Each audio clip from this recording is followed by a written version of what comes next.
శ్రమలలో బహుశ్రమలలో ఆదరణ కలిగించెను.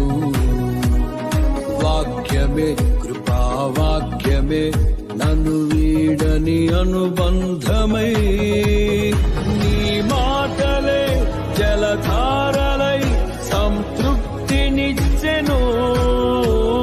నీ మాటలే ఔషధమై గాయములు కట్టెను. నీ మాటే మధురం రాజులకే మహారాజు.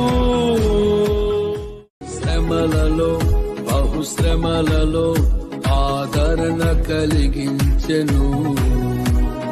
వాక్యమే కృపావాక్యమే నన్ను వీడని అనుబంధమై,